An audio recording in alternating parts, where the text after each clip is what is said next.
శ్రీ నిత్య పూజ స్వామిని దర్శించుకునే భక్తుల కోసం పోలీసులతో బందోబస్తు ఏర్పాటు చేసినట్లు రాజంపేట ఏఎస్పీ మనోజ్ రామ్నాథ్ హెగ్డే తెలిపారు. సిద్దివటం పోలీస్ స్టేషన్ ఆవరణంలో శనివారం నిత్య పూజ స్వామి ఉత్సవాలకు పోలీసు బందోబస్తు ఏఎస్పీ పర్యవేక్షించారు. ఈ సందర్భంగా ఆయన మాట్లాడారు. నిత్య పూజ స్వామి కోణంలో జరిగే మహాశివరాత్రి మహోత్సవాలకు ప్రొద్దుటూరు, పులివెందుల, రాజంపేట సబ్ డివిజన్లతో పాటుగా కడప డిటిసి ఏఆర్ కమ్యూనికేషన్ నుండి 267 మంది పోలీసులతో బందోబస్తు ఏర్పాటు చేశామన్నారు. చాలా డీటెయిల్గా చెప్పడం జరిగింది. ఏం చేయాలి, ఎట్లా చేయాలి, పాయింట్ బై పాయింట్ కూడా చెప్పారు ఎక్కడ ఏం చేయాలి అనేది. కానీ at the cost of repetition నేను కొన్ని పాయింట్స్ రిపీట్ చేయడానికి ఇష్టపడుతున్నాను. ఫస్ట్ ఆఫ్ ఆల్ ఏంటంటే ఇది కొద్దిగా ఫిజికల్గా డిమాండింగ్గా ఉంటుంది.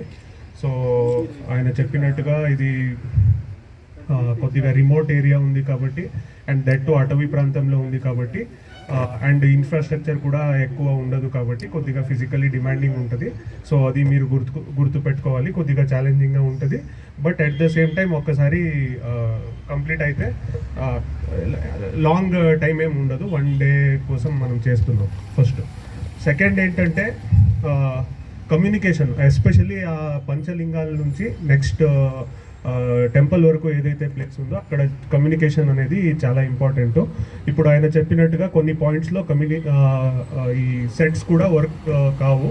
సో అందుకోసం మీరు నెక్స్ట్ మీ పక్క ఎవరున్నారో, 2 పక్కన ఎవరున్నారో, తర్వాత కమ్యూనికేషన్ పాయింట్ ఎక్కడుంది, ఈ మ్యాన్ ప్యాక్ ఎవరి దగ్గర ఉంది, ఎవరిని ఏదైనా ఇష్యూ వస్తే ఎవరి దగ్గర ఏంటి చెప్పాలి అనేది మీరు ఖచ్చితంగా ఫస్ట్ మీరు ఒకసారి చూసుకొని మార్క్ చేసుకొని ఉంచుకోండి. ఎందుకంటే ఏదైనా ఇష్యూ వస్తే కమ్యూనికేట్ చేయడం అనేది కూడా చాలా ఇంపార్టెంట్.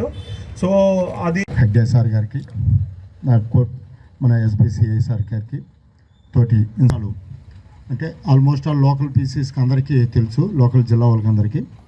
కొద్దిగా మనకు ఇది హారబుల్ బందోబస్తు అండి. నిత్య పూజ బందోబస్తు అంతా కొంతవరకు ట్రాఫిక్ డ్యూటీ వరకు రోడ్ అంటే దేవుడు వచ్చిందా స్వామి కార్యం స్వకార్యం అటని 1 hour 2 hours ఉద్యోగం కాదు. దాదాపు సింగిల్ షిఫ్ట్ ఉంటుంది. అంటే మార్నింగ్ 5కి డ్యూటీ ఎక్కితే నైట్ 12 అవుతుంది. అంటే నియర్లీ 18 hours కంటిన్యూగా డ్యూటీ చేయాలి. కనీసం కొన్ని పాయింట్లో